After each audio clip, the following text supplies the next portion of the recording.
Once, everything was awesome. Now, everything is bleak. Hey, Lucy!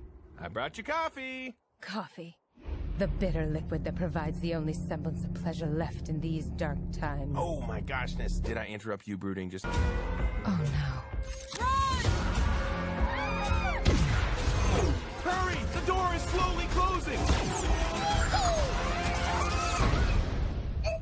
Oh, the pain. It's getting so cold. Emmet, what are you doing? Hooray! See, that wasn't so bad. Nothing got in. Ah! Something got in! I'm General Mayhem. Bring me your fiercest leader. Lucy! Emmet! This is all my fault. Hang on to your fronds, Planny. We're going to save Lucy. You tell me to smash! Asteroids! You mind if I save your life? Not at all. Who are you? The name's Rex Dangervest. Galaxy defending archaeologist, cowboy, and raptor trainer. I don't get it. Will you help me rescue my friends? You don't want to go anywhere near the Sistar system. It's ruled by an alien queen. Only the toughest are gonna get out of there alive. Who's a good boy? Who's a good boy? Yes, you are. I'm a queen, whatever I would not be. I'm getting super evil vibes here. I could change my form to something else if this makes you uncomfortable. Hey, guys. No, go back. Aloha! This is Trinidad the Island Man, your Island Man, coming to you live once again from beautiful Hawaii here on the island of Oahu, bringing you, yes you, the best movie reviews on the entire island of Oahu. And yes, this is Trinidad the Island Man, your Island Man. And last night, Thursday night, February 7th, 2019, opening night of the LEGO Movie Part 2.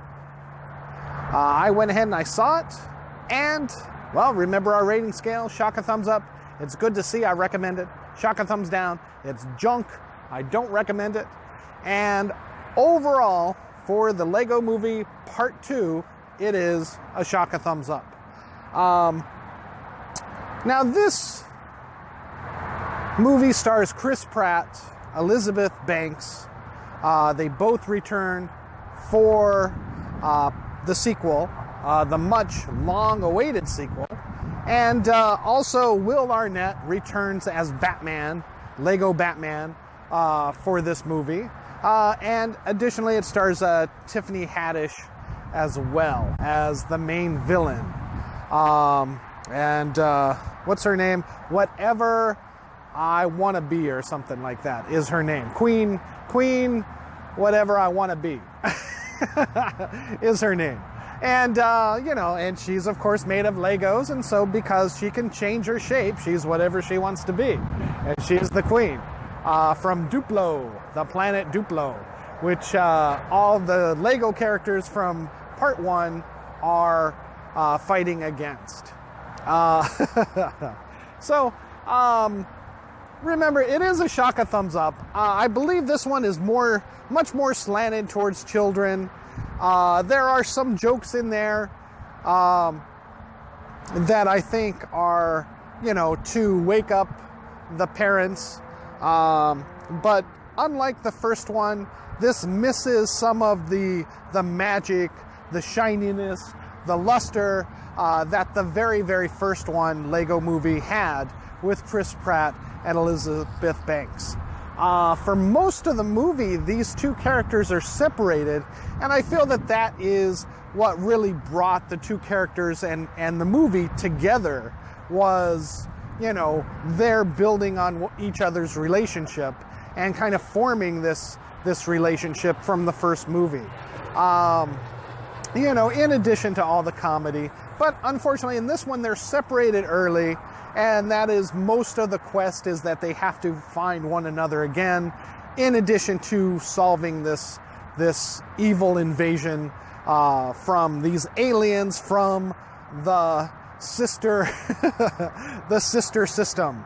I can't remember the ending of the very first one. I think they play it in this one where they show that, the little kid whose father was Will Ferrell, Will Ferrell says, now that you're allowed to play down here, now I have to let your sister come play down here, and that she is the alien invading force, and her toys, you know, and her use of the Legos to change up everything, you know, is what these characters from, you know, the original kid is fighting against. No doubt in my mind that had this movie come out even just 2 years earlier, it would have been a much better film, or at least it would have been received better. It is #1 at the box office for this weekend, and it deserves to be, but I don't think it's going to be the breakout movie that the very first one was. It is enjoyable. I found it a little boring. It focuses a lot more on Batman than the first one, where he was a bit of a side character. The first one, in part 2, Batman, Lego Batman, is an integral part of the plot, and thus he has much, much more screen time in this one. And again, I'm not a fan of Tiffany Haddish's comedy. You know, I don't usually like to see movies with her in it, and having heard that she was in this, I was a little skeptical at first, but actually this is probably her best role to date, at least. Well, this is about the only role that I've seen her in, and she's great in it. So, you know, it works for her. There are a number of sing and dance numbers in this movie, and she does really well. Lord and Miller did not direct this one, but they did come back and write it. You know, and thus you have a little bit of the flavor of the first one. But again, like I said, it loses some of that magic with maybe the stumbles that Lego Batman had, and also the Lego Ninjago movie. You know, kind of repeating the same general tropes about being in a Lego world that, you know, was so fresh and new in the very, very first one. That being said, it also feels like that Lord Miller took liberties copying, duplicating, paying homage to certain other movies. This being a Warner Brothers movie, it was latently heavy with what seemed to be like an overall plot from Zack Snyder's Justice League, you know, where the world is now war-torn, kind of like that future Batman scene from Batman versus Superman. You know, and they call the world like Armageddon or something. You know, very much a play on Darkseid, and, you know, Darkseid Apocalypse, you know, is kind of how the aliens are portrayed, coming down and wiping out, destroying the cities of the Lego world that the characters have to fight against, and thus they turn their world into that desolate, dark, Mad Max kind of futuristic world, you know, at first to fight them off, these aliens, which just seemed, you know, would have seemed funnier a few years back, but now that, you know, they're making fun of the Justice League, of Batman versus Superman, with the loss of Ben Affleck as the real Batman and Henry Cavill as Superman, it just seems a little, you know, a little too tongue-in-cheek, you know, at least it was to me, and I felt that was a little bit of a disservice, a little too much of a poke at them, at, you know, at their great characters in this movie. You know, to rehash that kind of plot.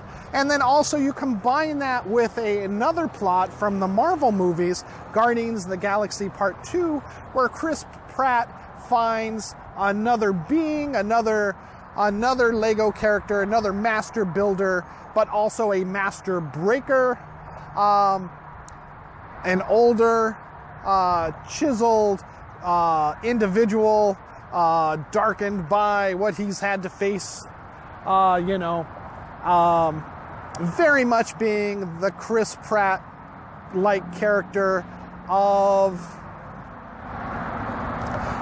Jurassic World, part 1 and 2, because he's surrounded by the raptors. You know, and his crewmate, his friends are all these raptors. So you know exactly that they're taking this from Jurassic World, from roles that Chris Pratt had already played, his character in, you know, in Jurassic World. You know, and his name is Rex, and his friends are T-Rexes, or at least raptors or something. And, you know, and he's hard and he's brutal. Think Kurt Russell. And thus, thinking Kurt Russell, you think of Guardians of the Galaxy Part 3. You know, he's kind of playing a Snake Plissken kind of character. Chris Pratt is, by playing this character Rex, which right away you feel is a Kurt Russell impersonation by Chris Pratt, which again feels just like Guardians of the Galaxy Part 3, well, Part 2, especially where the reveal is at the end of who this character actually is. I won't give you any more spoilers than that. You know, I don't think little kids are going to really think too much about that. And so I think this movie is definitely geared more towards the younger children than it is possibly the adults that enjoyed the very, very first Lego movie with all its great jokes and innovation. You know, and then you throw in, there's not any potty humor per se, but, you know, one of the main things of this is that if you're a master builder, then you must learn to become a master breaker. And there's just this one way, you know, it's like, you gotta be a master breaker. And it's like, you know, adults will maybe, I did a double take on this saying, what did he say? It's like, Bader, what? You gotta be a master breaker? Wait, is that something for kids? And it's like, no, it's master breaker. But you can easily hear that stumble, and I'm sure some kids will walk away. It was like, he said that word, and it's like, oh, okay, whatever. You know, maybe I'm making too big of a thing out of it. But overall, this is a Shaka thumbs up. It turns out to be an interesting plot, you know, with a little bit of a twist here and there.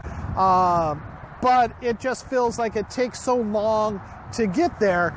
Again, it opens up pretty active and pretty fast paced, but then as it goes into the mid part of the story, it's like kind of puts you onto the snooze factor a little bit, and then it picks up at the very end, where the twists kind of come back and you say, yeah, okay, I got it now. But so, not as good as the very, very first one. Definitely better than Lego Batman and Ninjago. Shaka thumbs up for the Lego Movie Part 2. Chris Pratt, Elizabeth Banks, Will Arnett returning as the voice of Batman, and with the villainess being Tiffany Haddish in this, possibly one of her better roles. You know, this is a fun time for the entire family for the weekend. If you're an adult and you enjoyed the first one, you might want to just save your money for the matinee, or at least see it on streaming.